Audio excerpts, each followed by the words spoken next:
people, I'm Sibiya, otherwise known as Hustle Queen in the street, and welcome to the second episode of the Hip Hop Hustle. Sikona on Ink Media and Ink_Media TV, that is our YouTube channel. Sikona on Facebook as well, and also on TikTok. If you want to hit me up personally, you know, Sibiya is the page on Facebook, or you can hit me up on TikTok as well at the real Phindile. No more way up on Instagram at Phindile_Hustle Queen. Another day, another brilliant guest that we have to walk through their life to tell us what we're releasing right about now. Today is no different. We are unveiling another beautiful talent from the Ink area. So why not just make sure that you tune in and you do not go anywhere, because this one is one of the best. It's definitely no different. Like I said, we're unveiling one of the most powerful rappers from the Ink area. He's a lot of things now. Just quickly ventured into event organizing just some time ago. So he's here to tell us about all that has happened in his life, in the music career, to get where he is today. But we know and love him as MGO, and he's here today. Hi. Hello. I'm good. So happy this is finally happening. Just so you guys know, we've been planning it for some time, and he's always said, nah, we won't do it. Finally, we're doing it. So happy we're finally doing it, and thank you so much for honoring our invitation. Abanga was in a nutshell about MGO. MGO, first of all, in Taraniko, Showcase. Yeah, born and raised in Nanda, in Swansea, Durban. We are a hip hop artist. Rapper. A rapper, yes, I'm a rapper, a very dope one. By the way, I'm a very dope one. Yeah, I started rapping about, what it was 2015, if I'm not mistaken. At the time, we were a group actually. Yeah, you started as a group? Yeah, I started as a group.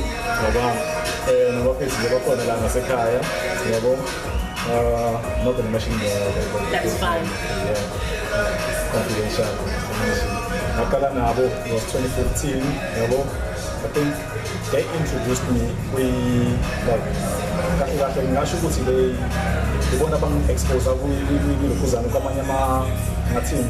I was going to say genres, but I mean, oh yeah, just bars, straight bars. When I started rapping, because now like trap. Oh yeah, all the subgenres like hip hop. Yes, all the subgenres really come really cool. When I expose those things, and want to give them credit for it.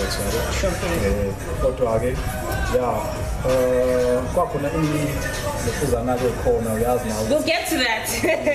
We'll get to that. So I want to know, was it always a plan to be a rapper, or it's just something you stumbled upon? Because you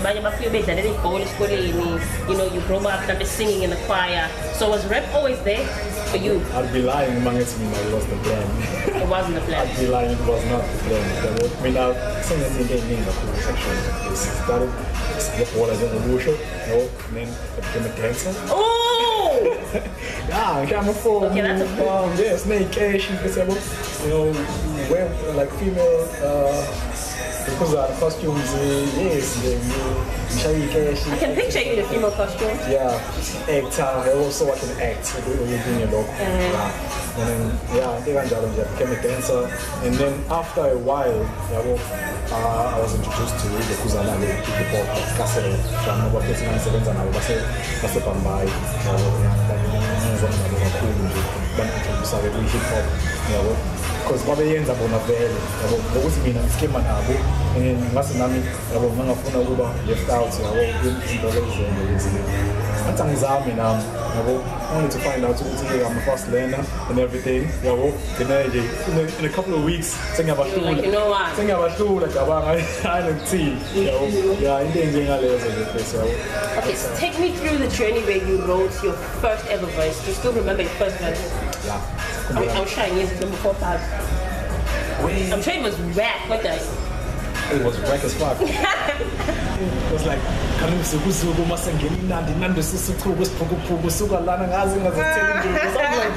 really bad. It's not bad, but it was so.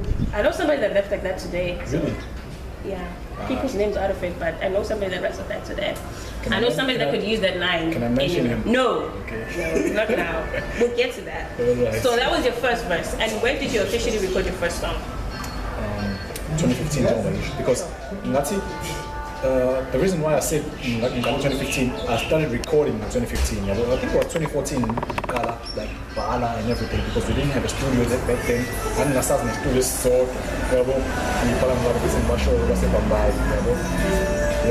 Saspala Gamma Face, Shine Jimmy, and then for 2015, I realized that I discovered what's called a studio as a car, like 3 houses away from mine. We became a group now. Yes. We went out again, that's when I figured out I wanted to come to the studio, and then I recorded my first verse.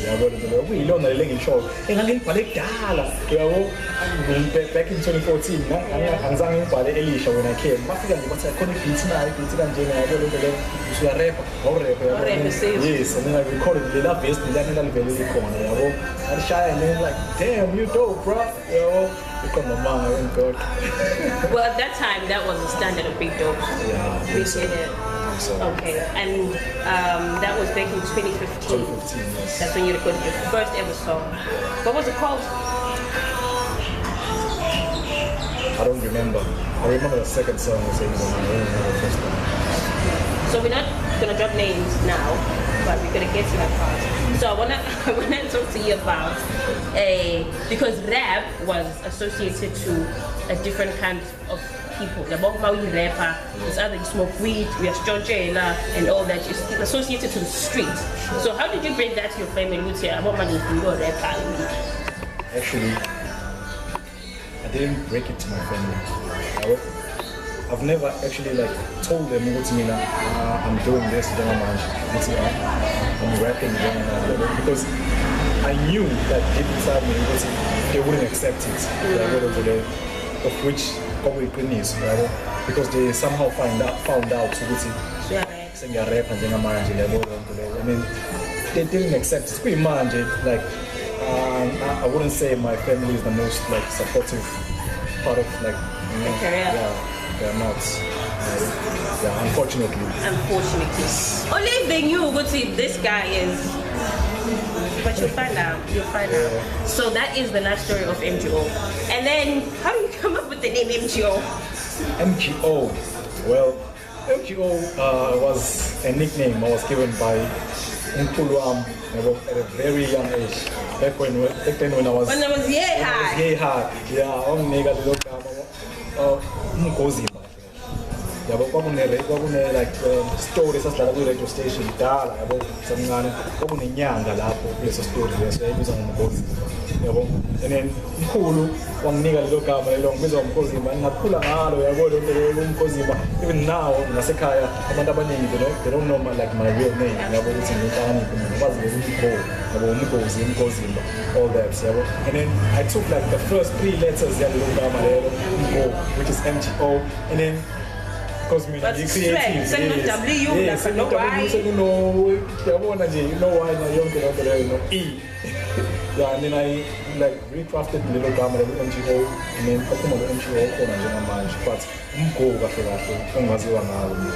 so you said that you started rapping because or someone that were rapping. Yes. But what did you draw your inspiration from? Because I know about the man you say, I want to sound like Young Cannibal, I want to sound like Meryl, I want to sound like DMX, I want to sound like Lil Wayne. Yeah. So when I was about actually, Mina, one of like my biggest inspirations are Slim Shady. Eminem, Slim Shady, but I respect that name. Eminem, I wanted to sound like him. I have no idea. I have no idea who's in sound like Bani, whether but then, when I started, I from sound like I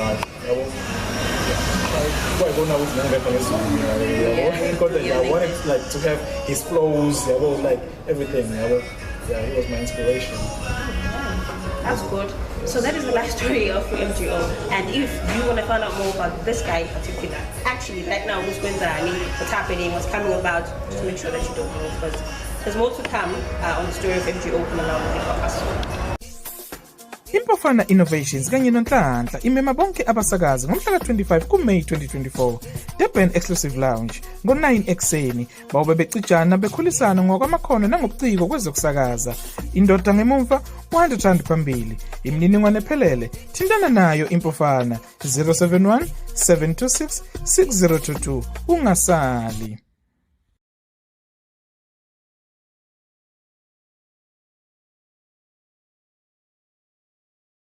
Alrighty, we are still picking some pages on this book called The Life of MGO. He's here today to tell us the story about his rap and music career. So Shule was started way back when he was this high, and then now we want to see him at this high. All this time during the career of the birth of MGO. So now you've recorded your first song. You've decided, which has been, I want to rap. I think I'm a rapper. I'm a rapper. This is what I want to do. How do you then take it a step forward from your first song to like making it a career? Well, making it a career, I think it was like we were more competent than we say like attending shows doing as in years before. We sondelanisa nabanye abantu abenza lento engiyenzayo ukuthi understand yeah ngathi nje into njengaleyo yabo manje uqale ke ngithi music seriously indlela ukuthi like paying for my mastering, singing and everything. No more free downloads. No more free, yeah, paying for beats and everything. Into to another level. But I'll ask you another question. When did you realize I can do this? Like blind action. Well, I didn't realize that, man. So you still don't think we're blind? I like sing about Color Magic because they've been saying it for like the longest time. Sure. Yeah, but then I didn't realize it's about Bantu. I realized a lot of yes, because me, like on my end, kuyohlezi khona abantu vele abantu endibukela nawo ngithi yabo mina abantu engifocus kubona nawo ngithi yabo abantu engibukela kubona nani yabo so mina inqondo nami ukuthi mina angiconcentrate more ukuthi angafiki kule level yasibanibani engibukela kuye ngithi yabo so njengamanje I don't believe it. You're not there. Not there yet. Not there yet. People tend to disagree about social media because he has a project out. It's called Trust Your Instincts, doing very well on social media stores, and he has like an unbeatable title like Bangkok versus which has never been beaten, well except for the finals. But we're gonna get to that. We're gonna get to that.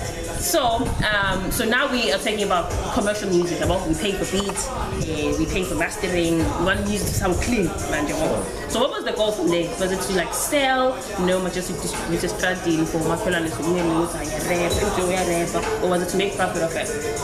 Well, I think it was to make profits, because njengoba nami investor wona music yabo was because ngam expect it's going to pay back. Yeah. At the time I didn't know ukuthi uthatha isikhathi yabo like it's a long process. So now I understand yabo but then at the time what we wanted was music obuyisele back konke lento isikhathi nemali investali that's not just to see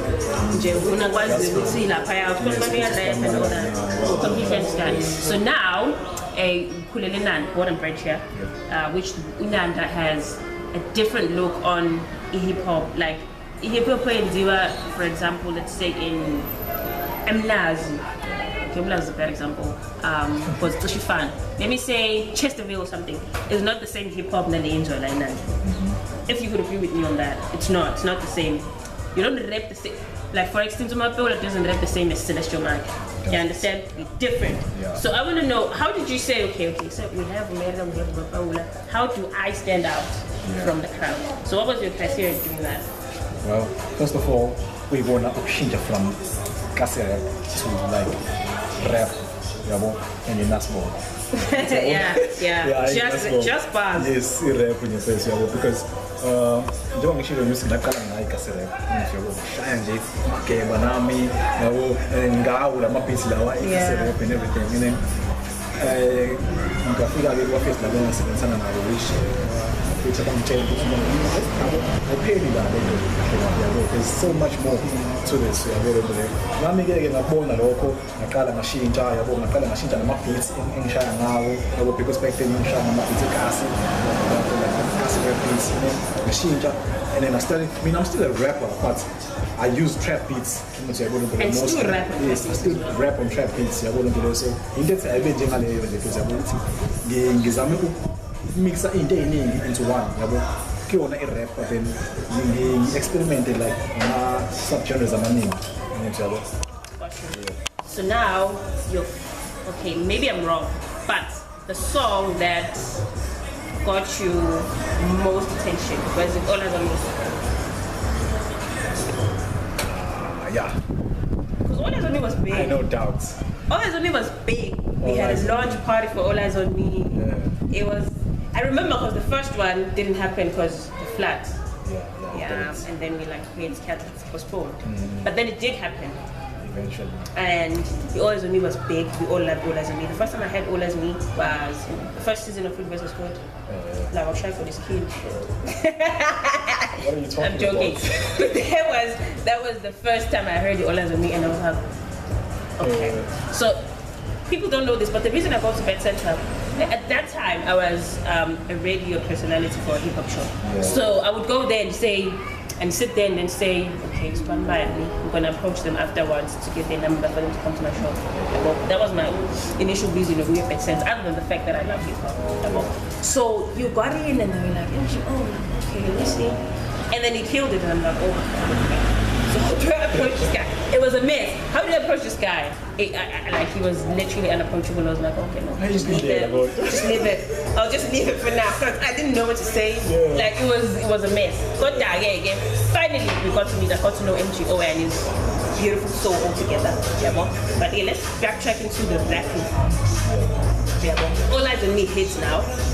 You get the traction. Social media, streaming platforms. You did a launch party for the song. So, did you think All Eyes on Me when you were making it at the time it was going to be as big as it was?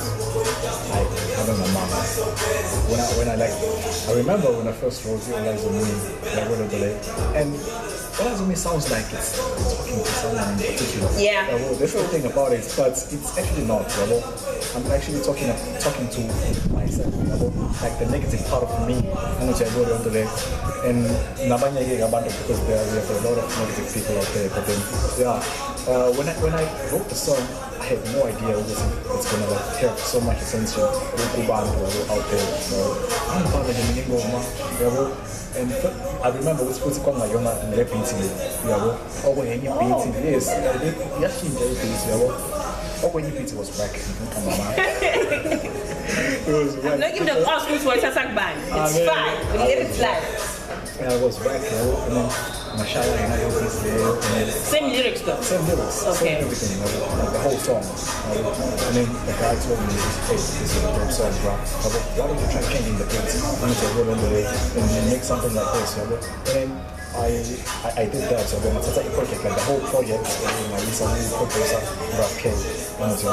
Yeah. Oh, Raf K produced All Eyes on Me. Yeah, Raf K produced All Eyes on Me. Shout out to Raf K. Dope. Shout out to him. Yeah. And then he made like a whole new piece. I show you, beat All Eyes on Me. And then he mixed the vocals and everything, and I was like, damn. I couldn't believe it's me, But then, at the time, I didn't have an idea of what it about. Yes, as big as it is, Jengaman. I didn't. Yeah, because a lot of people knew MGO through All Eyes on Me. Yeah, I'm saying like it's one of your biggest songs so far. It is my biggest song. It's a song we all know him for. Yes. Yeah, but most MGO get to I'm maneuver. Yeah. So that's how we know MGO, and that was a very, very dope song. We did the launch, it was a success, it was beautiful. Were you there? I was. Of course I was, yeah. I was here and it was beautiful. It was at night. Yeah. To confirm that I was here. It was at night and it was beautiful. I was here. Jesus, I was here. I was here. And it was a beautiful event. And then now, we're going to talk about, we need to address the elephants in the room. But before we do, I want us to wrap up this conversation about your career, your rap career, and you take me forward to making it a career. So when you get into the industry, there's always going to be hurdles, challenges, problems like that. What has been some of your biggest challenges? Have you ever gotten to a point where you're like, I'm done with this shit? I think I have. One thing is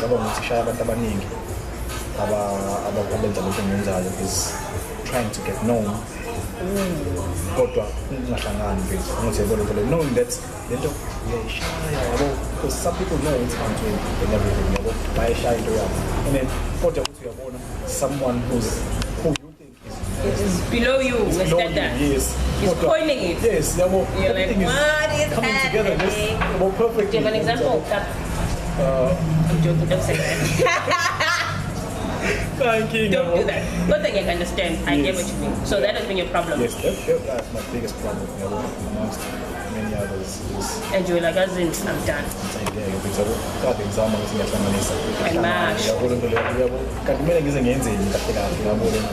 I think it's because I think it might be a team, which I've realized now that you need a team. You cannot do it alone. You need a team. One of us because some things you just now, okay, this only to realize that no, so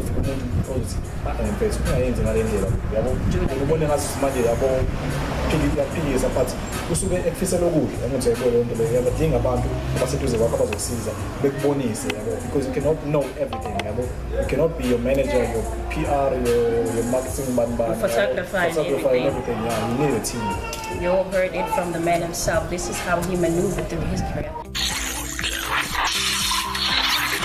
Ikolide Construction abakhe abagunyaziwe ngokusemthethweni kwezokwakha ukwakha indlu yakho, ukufulela amathayela noma ngama-tiles, ukufaka usilingo kanokusho ohlotshisiwe, ukuplastela udonga lakho, ukhonke phansi noma ama-tiles, ufake ucingo likagesi. Xhumana nale nombolo 078 4088 068 noma 071 2547 870. Inkundla zokuxhumana uFacebook Ikolide Construction.